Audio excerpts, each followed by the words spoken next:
Well, yeah, I think guitar, as far as being an expressive instrument, especially the standard guitar, the way it's played in jazz, it's pretty tough. I mean, it's fairly percussive. It has very limited sustain. The notes decay very rapidly. People often don't understand the best places to pluck or pick the notes. I think the right hand in the guitar is the more misunderstood hand. People focus on the left, which is doing all the fretting and playing all the notes, and they don't realize this is the hand that's going to make the noises that are the music. So like when you play a note or a sound, it doesn't come from this hand, it comes from the hand making the music. So where is this hand on the body of the instrument? What kind of pressures, what kind of nails or not? I mean, there's a million different things you can talk that are very specific, but more generally, the expressiveness that every instrumentalist is seeking is similar to the human voice. You know, the human voice is the original instrument and is the goal and has been for probably the entire history of instrumental music. And so a horn, like a trumpet or a saxophone, like if we're talking about jazz, it's so expressive. The force of the wind, you know, it's like your singing voice. It's like you're putting air through an instrument.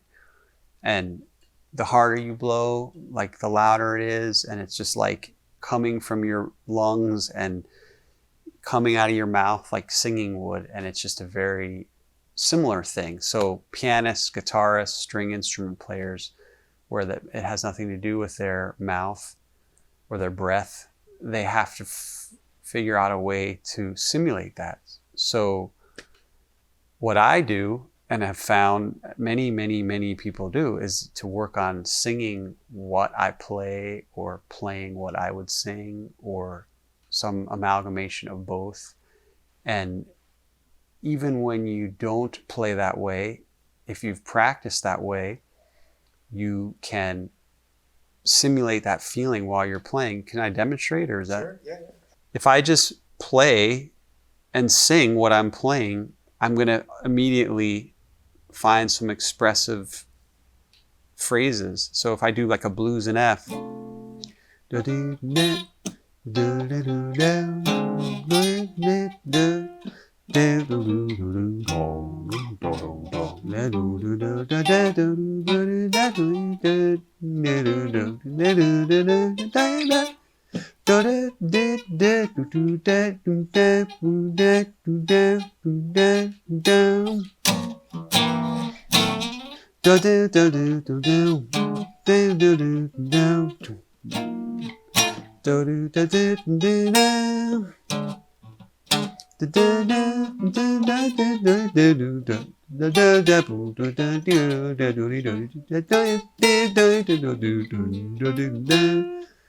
you know, so that's one thing I would work on. I would work on maybe not even playing the note, but singing it while I sort of fretted it, like you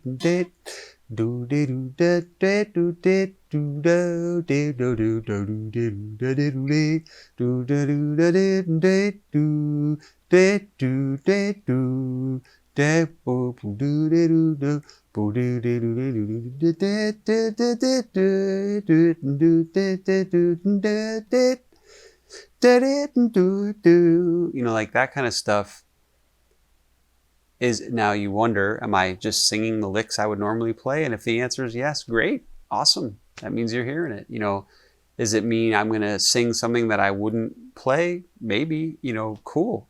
I mean, for me, if I go off the fingerboard and just start singing, I kind of get lost pretty quickly. I need sort of the visual fingerboard in my head to sort of keep myself grounded. And if I do that, though, I'm still going to sing stuff I wouldn't normally play, or I'm going to get much more simple.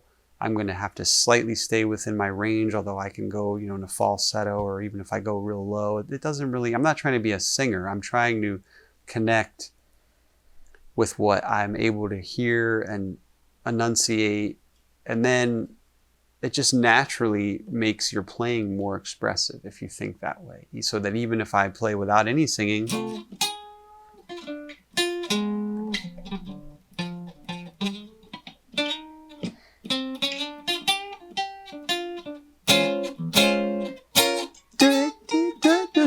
like you just have that in your mind as an emotion that you're trying to, if it's angry or mad or joyous or light or funny or humorous. I mean, if you work on singing, you can kind of bring that into your instrumental playing. So that's one thing.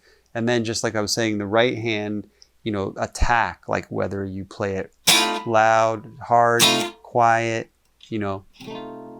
legato, staccato, where you pick, if you pick back here versus up here,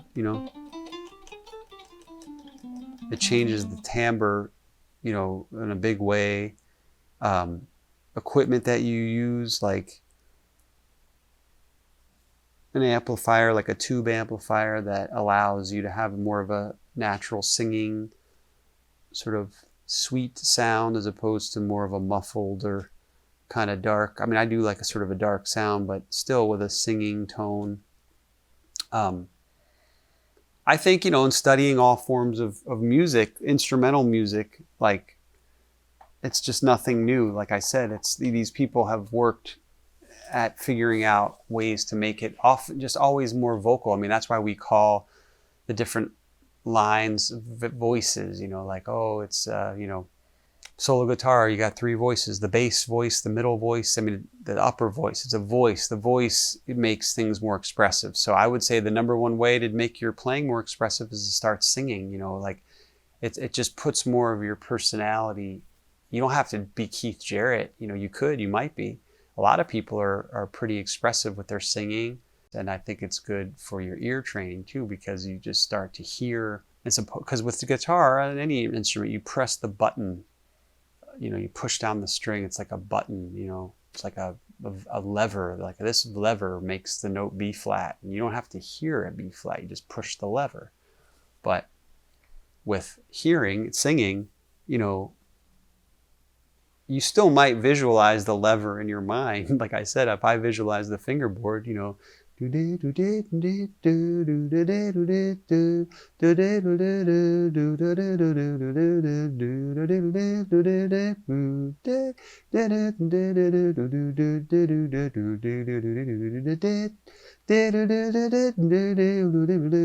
I'm seeing F blues I'm seeing the fingerboard, but at least I can get it out. I have to hear it basically to get it out. And so just by singing, you will naturally be more expressive. I would say that. All right, thank you so much. I'm Andy Brown. I hope you enjoyed watching this video, and if you did, please like it and please subscribe.